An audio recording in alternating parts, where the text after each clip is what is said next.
A importância da castidade a exemplo dos santos. A pureza, virtude tão estimada pelos santos, mas hoje tão maltratada por nós homens. Se soubéssemos o quanto agrada a Deus a sua observância, assim como os santos, faríamos de tudo para não ofendê-lo com nossas impurezas. Castidade perfeita é o mais belo florão da Igreja, dizia o Papa Pio XII. Pela castidade, várias portas de entrada para os demais pecados são fechadas, pois aprendemos a viver como os santos, buscando essencialmente a Deus. Por ser uma virtude tão apreciada, o demônio usa de suas artimanhas para arrancar de nosso coração o desejo santo de observá-la. Santo Antão dizia que basta um olhar impuro para abrir as portas do inferno.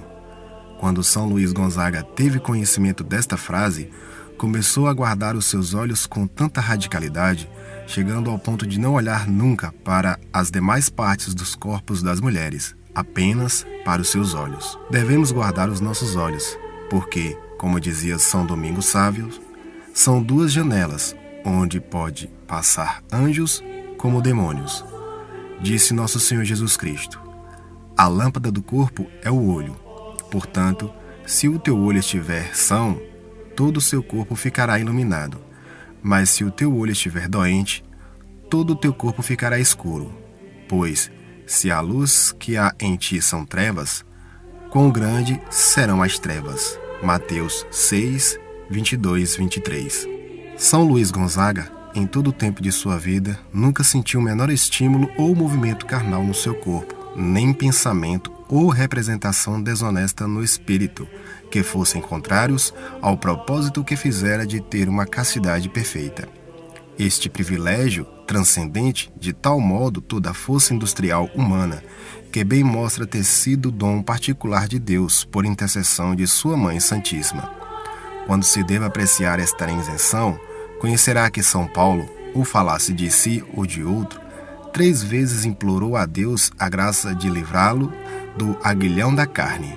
Romanos 13, 14, 2 Coríntios 7, 1 e Gálatas 5, 17. Uma vez perguntaram a São Jerônimo o motivo por qual ele foi ser eremita. Ele deu uma resposta muito simples: eu temo o inferno. Talvez as pessoas podem pensar que pelo fato de ele estar no deserto, que ele esteja livre de tentações, porque o deserto é um lugar de encontro pessoal com Deus. Mas não. Infelizmente, até no deserto, Satanás o encontrou. O demônio não o deixou em paz um dia sequer. Mas o Senhor Jesus tinha impresso em seu coração um ardente desejo do céu, de perfeição, que todos os dias o Espírito Santo inspirava-lhe algo diferente.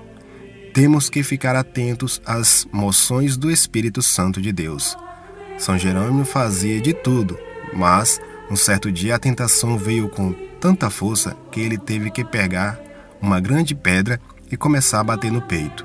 Enquanto a tentação não fosse extinta, ele não parou de se bater.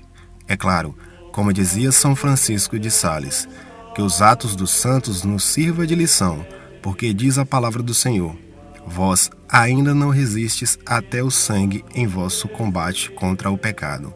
Hebreus 12, 4. São Francisco de Assis, um dia estando indo pregar o Evangelho, no meio do caminho lhe sobreveio uma forte tentação. Movido pelo amor a Cristo Jesus, ele tirou a roupa por completo e começou a rolar na neve. Rolou até a tentação ir embora. Vigiai atentamente para que ninguém seja faltoso, separando-se da graça de Deus. Hebreus 12, 15. Certa vez, algumas pessoas prenderam São Tomás de Aquino em um castelo junto com uma mulher. Eles o prenderam para que perdesse sua pureza, virgindade. Mas o amor de Deus é infinito, principalmente para seus filhos prediletos, os castos. São Tomás pegou um tição de fogo e com ele começou a correr atrás da mulher, e ela foi embora. Logo depois, São Tomás caiu de joelhos e, com os olhos cheios de lágrimas, pediu a Jesus Cristo que nunca mais permitisse tal coisa. Logo em seguida, lhe apareceu seu anjo da guarda e lhe cingiu com um cinto divino, um certo cinto de castidade. Nunca mais lhe sobreveio tentação parecida. Orai sem cessar, guardai-vos de toda espécie de mal. Tessalonicenses 5, 17, 22. Santa Maria do Egito, quando sentia esses impulsos carnais, ajoelhava-se e caía com o rosto em terra, e ficava até serem extintas as tentações. Às vezes ela ficava dias nesta posição. Poucos são os santos que, por favor da extraordinária graça do céu, chegaram a uma perfeita e total insensibilidade. E se alguns lá chegaram, só a custo de muitas orações e lágrimas alcançaram esse dom de Deus. Assim, conta São Gregório nos Diálogos que Santo Equício, sentindo-se em sua juventude molestado por estas tentações, com longas e contínuas orações alcançou que Deus lhe mandasse um anjo, que o tornou tão livre de toda tentação, como se não tivera corpo. Do abade sereno, narra Cassiano, que tendo com muitas orações, lágrimas, vigílias e jejuns, obtido primeiramente a pureza de coração e de espírito, com iguais trabalhos, que se entregava noite e dia, recebeu por ministério de um anjo tão perfeito dom de castidade corporal, que nem velando, nem dormindo, nem sonhando, sentiu jamais movimento algum no corpo. São Luís Gonzaga tinha esse dom de Deus, mas por tanto amor que tinha por esta virtude, vivia em tanta comunhão e radicalidade com Deus. Ele andava sempre com os olhos baixos, nas ruas e em sua casa. Não devemos crucificar a nossa própria carne. Nisso está o imenso potencial ascético, de esforço, de luta, de morte, da castidade pelo reino. Crucificar sua própria carne com suas paixões e seus desejos, principalmente o desejo sexual, que está entre os mais imperiosos. Isso não é brincadeira, pois a carne tem aspirações contrárias ao espírito e o espírito contrárias à carne. Gálatas 5:17. Esse é um inimigo que está dentro de nós, que nos ataca sem trégua, de dia e de noite, quando sós ou acompanhados. Tem um aliado extraordinariamente forte, o mundo, que põe à sua disposição todos os recursos, pronto sempre a lhe dar a razão e a defender seus direitos, em nome da natureza, do bom senso, da bondade fundamental de todas as coisas. Esse é o campo onde mais cotidiana é a batalha e mais rara a vitória. São Cesário de Arles. Essa foi a triste experiência daqueles ascetas de alma de fogo, os monges do deserto, levados pela tentação da carne até quase o desespero. Prestem muita atenção nesse relato.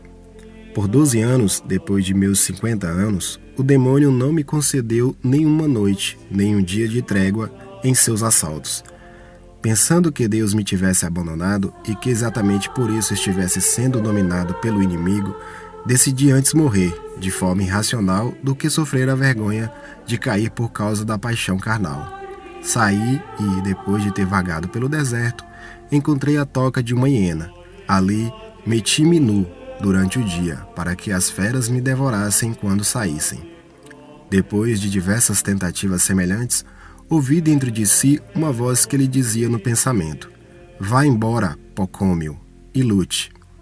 Fiz que você fosse dominado pelo inimigo para que não se ensoberbesse, pensando que era forte, mas que, reconhecendo sua fraqueza e não confiando demais no seu regime de vida, procurasse a ajuda de Deus. Paládio, História Lausaica. Todos os santos tiveram tentações, e como vimos, fortíssimas, mas sempre movidos pelo amor, pela virtude e por Deus, sempre saíram vitoriosos. Ao ouvirem isso, os discípulos ficaram muito espantados e disseram: quem poderá então salvar-se? Jesus, fitando-os, disse: ao homem isso é impossível, mas a Deus tudo é possível. Mateus 19, 25, 26. Quando vierem estas tentações, lutemos com todas as forças. Vamos dar o sangue na luta contra o pecado. Hebreus 12, 4. E trabalharmos na nossa salvação com temor e tremor. Filipenses 2, 12. Mas devemos principalmente buscar as nossas forças e graças em Deus, pois tudo posso naquele que me fortalece. Filipenses 4, 13. Só Deus para te livrar e fazer de ti vitorioso, e nós encontramos Deus pela oração. Ficai acordados, portanto, orando em todo momento, para terdes a força de escapar de tudo o que deve acontecer e de ficar de pé diante do Filho do Homem. Lucas 21:36. Em matéria de castidade, não há fortes e nem fracos, e sim prudentes e imprudentes. Jesus, nosso amado, nos disse: vigiai e orai, para que não entreis em tentação, pois o espírito está pronto, mas a carne é fraca. Mateus 26:41. Que Maria Santíssima, São José e a Santíssima Trindade possam nos dar todo o auxílio e fortaleza para perseverarmos no caminho do amor. Salve Maria Imaculada, viva Cristo Rei.